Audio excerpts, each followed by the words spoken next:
여호수아가 이스라엘 전체를 세겜으로 불렀어요. 그리고 고별 설교를 합니다. 이제 마지막 당부인 거죠. 이것을 우리는 유언이라고 생각을 합니다.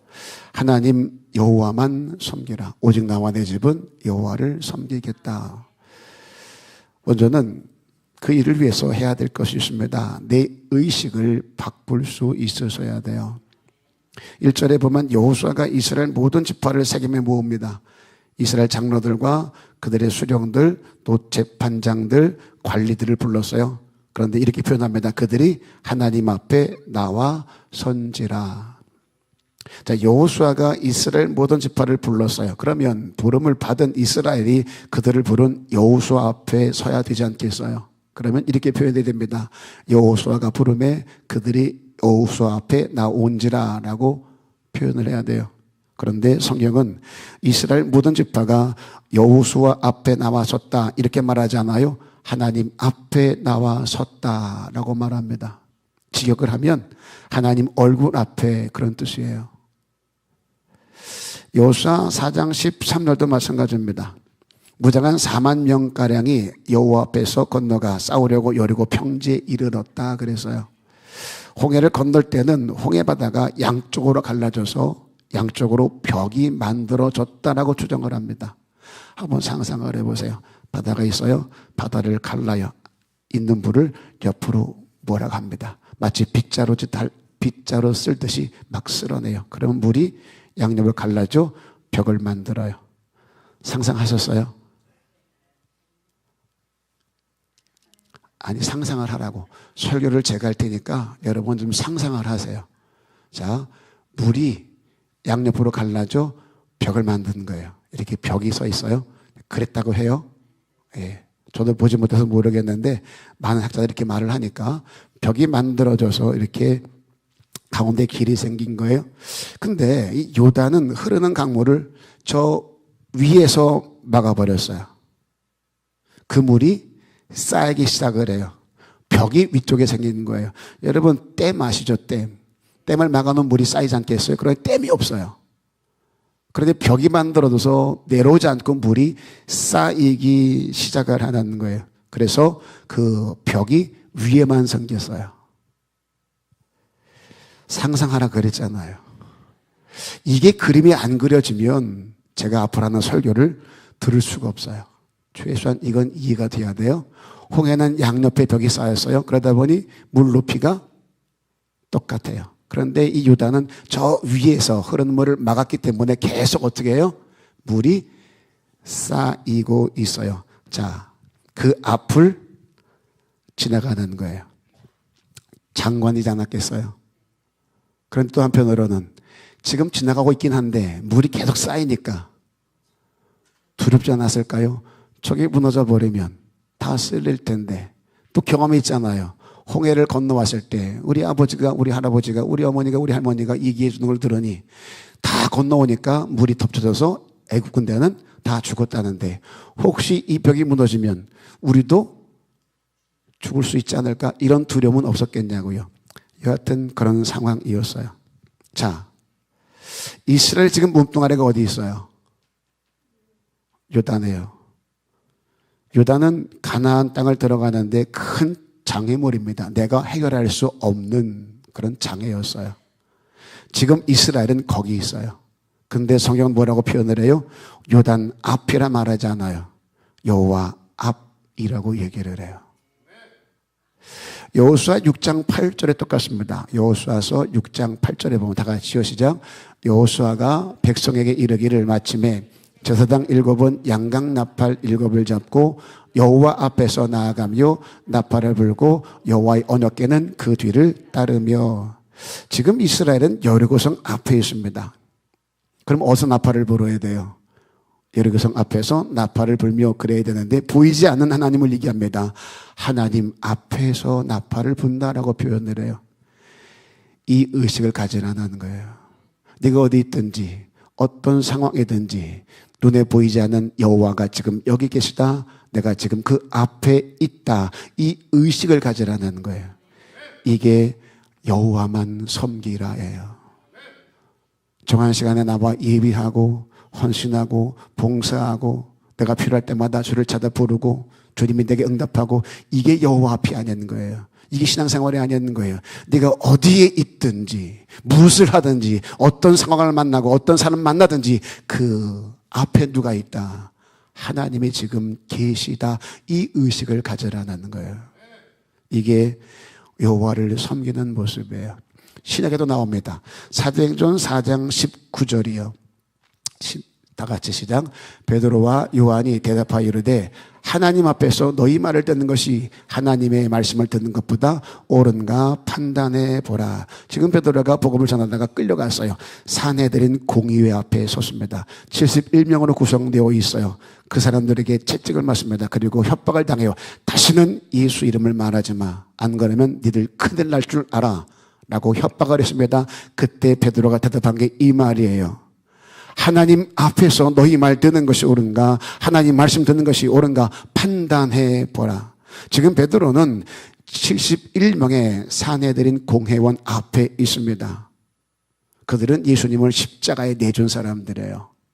그런데 성경은 베드로가 어디 있다고 말해요? 그들 앞에 있다고 말하지 않고 하나님 앞에서라고 표현을 해요. 이게 믿음이 있는 거예요. 이게 신앙생활이 있는 거예요. 지금 내 등짝에 채찍을 때린 사람들이에요. 예수를 십자가에 못 박은 사람들이에요. 다시는 예수를 말하지 마. 말했으면 너도 십자가 질 수 있어? 예, 공갈 아닙니다. 협박 아닙니다. 그럴 수도 있어요. 그럴 힘이 있는 사람들입니다. 그럼에도 베드로는 그들 앞에 있다고 말하지 않고 누구요? 눈에 보이지 않는 하나님을 얘기해요. 이게 믿음이 있는 거예요. 이게 신앙생활이에요. 하나님이 지금 여기 계시다라고 느끼니까 담대할 수 있는 거예요. 나를 죽일 수 있는 사람 앞에서 담대하게 너희 말 듣는 게 옳은가, 하나님 말씀을 듣는 게 옳은가 판단해 보라고 말할 수 있는 거예요.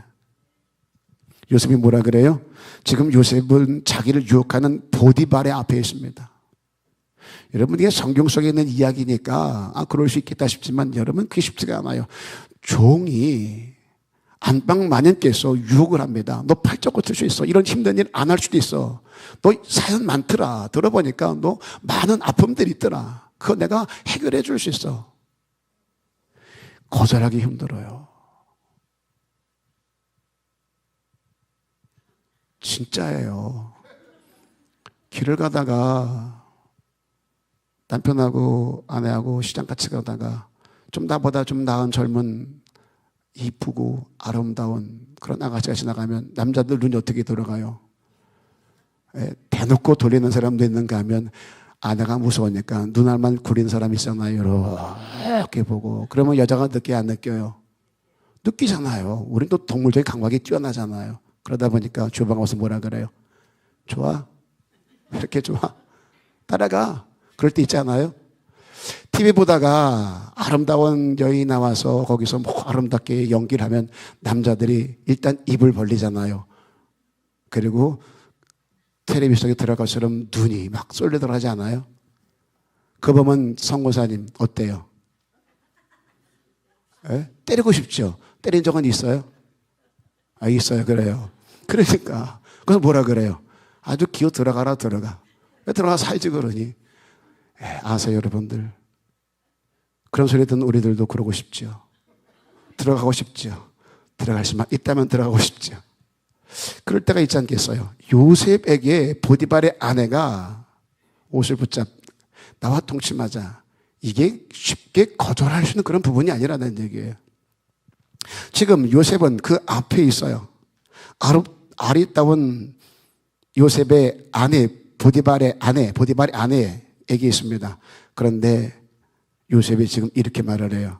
아리따운 당신 앞에 있는 게 아니라 전능하신 하나님 앞에, 생사화복을 주관하시는 하나님, 그 하나님 앞에 있다 그래요. 내가 어찌 보디발에게 득죄하리요? 내가 어찌 다른 사람의 눈에 볼 때 그 이런 일 행할 수 있다 이렇게 말하잖아요. 내가 어찌 하나님께 득죄하리요? 눈에 보이지 아니하는 하나님을 얘기를 해요. 이게 오늘 저와 여러분에게 필요한 의식이라는 거예요. 사도행전 10장 33절도 이런 얘기가 나옵니다. 내가 곧 당신에게 사람을 보내었는데 오셨으니 잘하였나이다. 이제 우리는 주께서 당신에게 명하신 모든 것을 듣고자 하여 다 하나님 앞에 있나이다. 백부장이 베드로를 불렀어요. 그리고 하나님이 너에게 명하신 말씀을 듣겠다 그래. 고넬료에게입니다.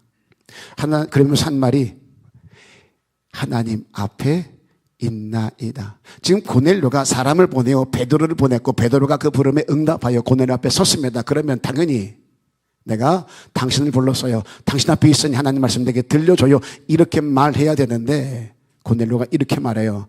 하나님 앞에 있나이다. 여러분, 제가 지금 설교를 해요. 그런데 두 부류입니다. 목사 앞에 있는 사람들이 있어요. 그러다 보니 설교를 잘했네, 못했네, 은혜가 되네, 안 되네, 심지어 설교를 듣다가 시험에 드는 사람들도 있어요. 아니래요. 지금 여러분들이 목사인 제 앞에 있지만 내 영은 목사 앞이 아니라 하나님 앞에 있나이다. 내가 하나님 말씀을 듣겠사오니 하나님 내게 말씀하옵소서. 저를 보지 않고 저를 부르신 하나님, 나를 보내신 하나님 앞에 있나이다. 이 의식을 가질 수 있어야 된다는 거예요. 그러면 받아들이는 게 달라요, 깨닫는 게 달라요, 반응이 달라요. 그렇게 예배의 수준이 달라지게 된다는 거예요. 이게 여호와만 섬기는 자의 삶의 내용이 있는 거예요. 그러니 여기 있든지 저기 있든지 여기 있든지 예배 자리에 있든지 삶의 현장에 있든지 똑같습니다. 그 모습이, 그 말이 똑같습니다. 왜? 하나님은 여기도 저기도 여기도 다 계시기에 그 앞에 있다는 의식을 가지고 예배하고 일하고 생활하니 똑같을 수밖에요. 당부드립니다. 하나님을 여기 와서만 만나려고 하지 마세요. 여러분 삶 현장에서도 하나님의 계심을 의식하며 살아갈 수 있기를 주님의 이름으로 축복합니다. 또 하나는 그렇게 하나님을 의식하며 살자. 더 중요한 거, 주어를 바꿀 수 있어야 돼요. 주어를 설명드릴게요. 여호수아 24장 3절 이하에 보면 내가, 이 주어가 몇 개 나오냐면 14번이 나옵니다. 나중에 가서 한번 씌워보세요. 14번 나옵니다. 출애굽부터 가나안의 정복 여정까지 누가 다 했다 그래요? 내가. 그 내가가 누구예요? 하나님이요. 주어가 바뀌면 그 뒤에 나오는 동사가 달라지게 돼 있어요. 그처럼 내 삶의, 내 인생의 주어가 바뀌면 내 삶의 현장에서의 동사가 다 바뀝니다. 내가 내 삶의 주인이 되어서 움직이는 것과 하나님이 내 삶의 주어가 되어서 움직이는 것은 하늘과 땅 차이라는 거예요. 하나님이 내 인생의 주어가 되어야 되는데 내가 내 인생의 주어가 될 때가 참 많이 있어요.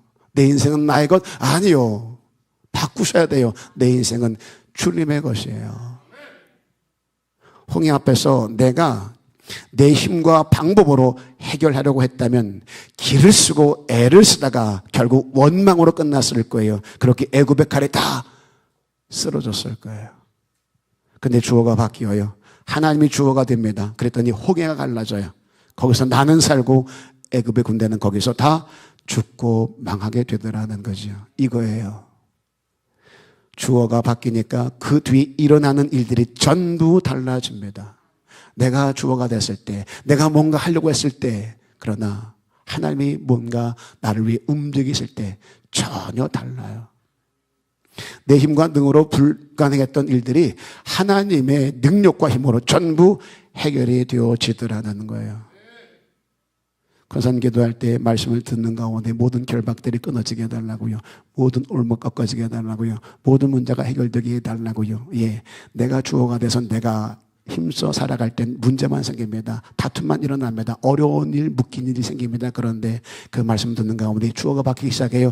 하나님 난 못해요. 하나님이 하세요. 하나님이 하세요. 하나님이 주인 되셔서 하나님의 뜻대로 해주세요. 그때부터 풀어지기 시작하는 거예요. 광야에서도 마찬가지입니다. 하나님이 주어가 돼요. 그랬더니 만나 주시고 매출하게 해주시고 구름 기둥 불 기둥, 의복이 해지지 않게, 신발이 해지지 않게, 발이 부러뜨지 않게 그렇게 가나안까지 인도해 가셨어요. 만약 내가 주어가 되었다면 광야에서 다 굶어 죽었을 거예요. 뜨거워 죽고 추워 죽고 아마 망했을 거예요.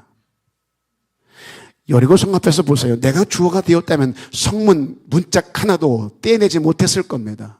그런데 하나님이 주어가 되니까 여리고성에 맥없이 그들 앞에서 무너져 내리더라는 거예요. 성경 어디를 보세요? 내가 주어가 되어 내가 뛰면 다 망합니다. 고난의 길이죠. 환난의 길이죠. 방법이 없죠. 그런데 그 순간 하나님이 주어가 되어 내 인생을 이끌어 가시면 다 승리예요. 다 간증이에요. 다 찬양이에요. 그렇게 이스라엘은 애굽에서, 홍해 앞에서, 광야에서, 요단 앞에서, 여리고 앞에서, 가나안 정복에서 힘속했었던 것이 있었습니다. 이거요, 주어를 바꾸어가는 작업이에요. 내가 주어였던 사람들이 이 과정을 지나가면서 하나님이 주어가 되게 하십니다. 내가 내 인생의 주인이었는데 이젠 하나님이 하세요. 말씀하신 대로. 말씀하시면 나아가고 뜻이 아니면 내가 멈출게요. 이 작업을 해 가시는 거예요. 저는 목회하면서 처음부터 이 주어를 바꾸고 시작을 했습니다. 하나님, 제가 하나님 일할게요. 하나님은 제 일 책임져 주세요. 주어를 바꿨어요. 하나님이 제 가정, 제 자녀, 제 일을 좀 책임져 주세요. 하나님이 하세요. 그러면 저는 죽을 힘을 다하여 하나님의 일을 할게요. 그렇게 제 자녀와 가정을 맡겼습니다. 제가 주어가 되어서 제 자녀를 키우면 제가 해줄 수 있는 게 얼마나 될까요? 내 가정, 내 자녀, 그래서 하나님이 하세요. 맡겼습니다. 그랬더니 진짜로 우리 딸들을 제가 키운 것보다 훨씬 더 근사하게 자라주었어요. 어떻게 저런 것들이 내 속에서 나왔는가 싶을 정도로 정말 전 감사해요. 오해하지 말고 들으세요. 다른 가정의 자녀들보다 탁월하게 자랐다, 그 말하는 게 아니에요. 우리 딸들이 여러분이 부러워할 만큼 근사하게 자랐다, 이걸 말하는 게 아닙니다. 제 유전자가 있잖아요. 제 어머니, 아버지로부터 받은 제 유전자가 있잖아요. 그리고 제 성향이 있잖아요. 제 실력이 있잖아요. 전 알아요. 나에게서는 절대로 저런 딸들이 나올 수가 없어요. 딸들이 지금도 말합니다. 아빠는 최고예요. 그 어떤 아빠보다도 최고예요. 아빠가 우리 아빠에게 너무 감사해요. 진짜 그래요? 물어보세요. 가다가 너 진짜 그랬냐? 라고 물어보세요. 애들이 뭐라고 대답하나? 그런데 문제는, 그런데 아빠 같은 남자랑은 결혼하고 싶지 않아요. 이런 이율배반적인 모습을 제가 보이는 거예요. 제가 키웠다면 난 아빠 같은 남자 만나지 않을 거예요. 하나도. 나는 절대로 우리 아이들에게 내 남편이 아빠처럼 하게 안 할 거예요. 라는 소리도 들었을 거예요. 아빠는 빵점이에요. 라는 소리 들었을 거예요. 그런데 맡겼더니 제가 키운 것보다 하나님이 훨씬 더 근사하게 잘 자라게 해주셨어요. 전 이게 얼마나 감사한지 몰라요. 저는 하나님 일할게요. 하나님은 제 일 해주세요. 그렇게 주어를 바꿨어요. 정말 잘한 거예요. 그런데 심각한 제 착각이 이 문구에 있었던 거예요. 이 워딩에 있었던 거예요. 하나님의 일은 제가 할게요. 목회 제가 열심히 할게요. 주신 사명 최선을 다해 감당할게요. 그리 하려고 금식도 해가며 산으로 들로 뛰어다니며 기도하고 제 젊음을 다 쏟아부었습니다. 저는 이게 잘하는 건 줄 알았어요. 그런데 제 이런 생각에 심각한 오류가 있다는 것을 깨닫게 되는 계기가 있었어요. 목회를 근사하게 하는 선배 목사님 만난 적이 있습니다. 그분에게 좀 힘듦을 토로한 적이 있어요. 목회 현장이 점점 힘들어진다는 말을 하면서 아무리 몸부림을 쳐도 안 되는 건 안 되더라. 선배에게 얘기했습니다. 그랬더니 그분이 저한테 이렇게 말했어요. 이 목사, 왜 네가 낙심을 하냐? 왜 종이 낙심을 해? 종은 시키는 일만 하면 되는 거야. 안 되면 주인이 낙심을 해야지. 왜 종인 네가 낙심을 해? 그건 네 일이냐? 하나님의 일이지. 왜 되고 안 되고를 네가 판단을 해? 하나님 네게 맡기기 확실하다면 그냥 순종해. 머리에 망치로 두들겨 맞은 것 같은 충격을 받았어요. 전 제가 잘한 줄 알았어요. 하나님이 제 일 하시면 제가 죽도록 주 일 하겠습니다. 최선 다하겠습니다. 그렇게 내가 주 일을 하려고 했어요. 제 우려를 그 선배를 통해 깨달았습니다. 목회의 주어가 하나님이 아니고 나였던 거예요. 가정은 하나님이 하세요. 목회는 내가 할게요. 내가 주어가 되어서 그렇게 하나님의 일을 하려고 했어요. 그러니 될 리가 없죠. 힘만 들죠. 그때부터 제 기도가 달라졌습니다. 하나님 다 하세요. 저는 하나는 대로 할게요. 다만 하나님의 뜻이 무엇인지, 아버지 원함이 무엇인지, 내게 진짜 원하는 게 뭔지, 이게 내 욕심이고 내가 하고 싶은 건지 아니면 진짜 하나님이 내게 하라 하신 건지, 이것만 제대로 분별할 수 있는 지혜를 주세요. 욕심으로 밀어붙이며 하나님이 주신 비전이라고 우기지 않는 목사, 진짜 힘들고 어려워도 아버지가 내게 명하신 일이라면 그 일을 감당하려고 순종하는 목사, 그런 목사가 되게 해달라고, 그런 지혜를 달라고 기도했어요. 그때부터는 주님이 내게 명하신 일이라면 걱정을 안 해요. 하자 선포해놓고 안 되면 말지. 왜? 내일 하는 게 아니라 주일 하는 거니 하나님이 할 힘 능 주지 않겠냐. 만약에 안 주시면 안 하면 되지. 그분이 내 주인이고 내가 종인데, 주인이 일 시키면서 일할 힘과 능을 안 주겠냐. 그때부터 담대함이 생기더라고요. 하나님을 믿는다, 교회를 다닌다, 신앙생활을 한다 할 때 뭐 11조를 드린다, 감사한다, 봉사한다, 예배한다, 이거 중요하죠. 그러나 이게 다가 아니라는 거예요. 이게 주가 아니라는 거예요. 이게 전부가 아니라는 거죠. 이게 가장 위에 있으면 안 돼요. 그걸 왜 하는데, 왜 11조를 하고, 왜 예배를 하고, 왜 봉사를 하는데, 하나님이 내 인생의 주어니까. 그분이 내 주인이시고 내가 그분의 종이니까. 이게 나와 내 집은 여호와를 섬기리라, 그 말이 있는 거예요. 우리 옆 사람에게 이렇게 한번 인사합니다. 힘을 주어서 주어를 바꿉시다. 제가 인사를 할 때는요, 굉장히 중요한 거니까 말씀을 듣는 것도 중요하지만 옆 사람과 웃으면서 인사하면 기억에 남을 것 같아서 시키는 거거든요. 그런데 여러분, 인사하면요, 또 시킨다 또. 어떤 분은 주어를 바꿉시다 했더니 그래 바꿔, 알아서 해, 이런 느낌이 들어요. 말씀드렸잖아요. 하나님 앞에서 결단하는 거예요. 다시 한번 인사합니다. 옆 사람에게 힘 주어서 주어를 바꿉시다. 네, 그래요.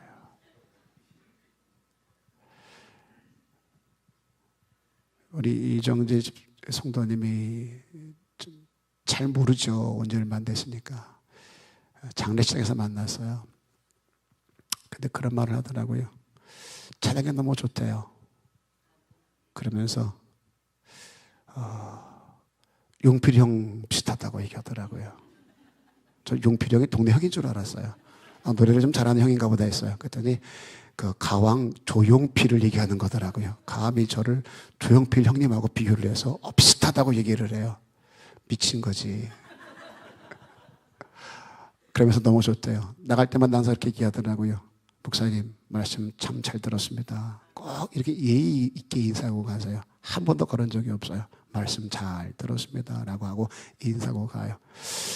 믿음이 있으면 은혜 받았어요, 그렇게 살게 할 텐데, 믿음이 별로 없다 보니까 이렇게 인사를 그렇게 해요. 말씀 참 잘 들었습니다. 그런데 저번에 인사를 했더니요, 전 인사라고 그랬잖아요. 여러분들 인사만 했잖아요. 또 제가 좀 까칠하게 말하니까 좀 좋게 보이려고 또 웃으면서 인사했잖아요. 저분들은 그렇게 안 해요. 고개를 숙이고 손을 뻗어서 악수를 해가면서 주어를 바꾸자고 얘기를 해요. 뭐가 믿음인 줄 아세요? 저게 믿음이에요. 하라면 하라는 대로. 좀 그랬으면 좋겠어요. 속지 마시고 제대로 좀 합시다. 예. 저 설교 길게 안 하니까 제대로 했으면 좋겠어요. 자, 옆 사람 보고 다시 한번 인사합니다. 그렇게 주어를 바꿉시다. 다시 한번 주어를 바꿉시다. 여러분 꼭 바꾸셔야 돼요. 이거 안 되면 신앙생활 안 됩니다. 아무리 기를 쓰고 애를 써도 안 돼요. 제가 금식하며 얼마나 애를 썼게요. 얼마나 죽을 힘을 쏟았게요. 그런데 안 되더라고요. 왜? 내가 하려고 하니까. 하나님이 하셔야 되는데 내가 하려고 하다 보니까 내가 설교하고 내가 섬기고 내가 죽도록 충성하려고 하니까 안 되더라고요. 하나님이 하셔야 돼요. 이거 해낼 수 있기를 주 이름으로 부탁을 드립니다. 우리는 그냥 하라는 대로. 마지막 그렇게 마음의 방향을 바꾸자고요. 여호수아 24장 24절 보면은요, 그러므로 이제는 여호와를 경외하며 온전함과 진실함으로 그를 섬기라. 너희 조상들이 강 저쪽과 애굽에서 섬기던 신들을 치워버리고 여호와만 섬기라. 그 앞 23절 보세요. 여호수아가 이르되 그러면 이제 너희 중에 있는 이방 신들을 치워버리고 너희의 마음을 이스라엘의 하나님 여호와께로 향하라 하니. 반복되는 게 있습니다. 조상들이 섬기던 신들이 있었다는 거예요. 우상들이죠. 그리고 너희 중에 있는 이방신들이 있답니다. 주님이 이것을 염려해서 절대 이방신들을 너희 앞에 있게 하지 마라. 그래서 헤렘법을 발동하셔서 싹 다 죽이라는 데가 있었잖아요. 남기지 말라. 왜? 이게 두려워서 그들이 섬기는 신을 섬기게 될까 봐. 그런데 그런 신들이 존재했다는 거예요. 강 저쪽에 있던 신들, 그리고 이쪽에 들어와서 있었던 신들이 있었대요. 그들 가운데 뒀다는 얘기예요. 그것을 치워버리래요. 강 저쪽에 있는 신들은 바알신, 아세라, 다곤 신들을 말하는 거예요. 애굽에서 섬기던 신들은 대표적인 신이 태양신이었습니다. 그 신들은 전부 풍요와 다산의 신들이었어요. 잘 되기를 바랄 때 그 잘 될 수 있도록 돕는 신들이라고 했던 그런 신들입니다. 그들에게 여호수아가 마지막 유언을 남겨요. 그 신들을 전부 치워버리랍니다. 그리고 오직 여호와만 섬겨라. 그리고 그 섬김을 이렇게 설명합니다. 이방 신들을 치워버리고 너희 마음을 이스라엘의 하나님 여호와께로 향하라. 너희 안에 있는 신들을 다 쓸어버리고 이제는 거기 미련 두지 말고 거기 기웃거리지 말고 롯의 아내처럼 나오기는 나왔는데 몸뚱아리는 도망가고 있는데 마음은 소돔 성에 있어 뒤를 돌아보아 솜기둥 된 것처럼 치워버리고 자꾸 마음 두지 말고 그 마음까지 온전히 뜯어다가 여호와께 갖다 붙여라. 그 얘기를 하고 있어요. 제가 수없이 강조하는 게 있습니다. 지금 내 마음이 어디를 향하고 있는가? 내 마음의 방향을 바꾸라는 거예요. 지난 시간 여호와를 가까이 하라라고 했습니다. 그렇게 하나님을 플러스로 나를 마이너스로 놓았어요. 그렇게 플러스는 플러스 자리, 마이너스는 마이너스 자리 있어야 달라붙는다. 내가 높아지거나 하나님이 끌어내리면 떨어지게 된다. 물질은 마이너스니 물리치게 되는데 물질을 올려놓으면 달라붙게 된다. 여호와만 가까이 하라고 힘주어 말씀드렸어요. 그러면 누가 하나님이 나를 위해 대신 싸워주신다고요. 지금 내 마음이 어디에 달라붙어 있는가? 나오기는 하나님께 나와 있는데 달라붙기는 새끼에게 달라붙어 있어서 하나님 내 새끼 잘 돼야 돼요. 저거 안 되면 큰일 나요.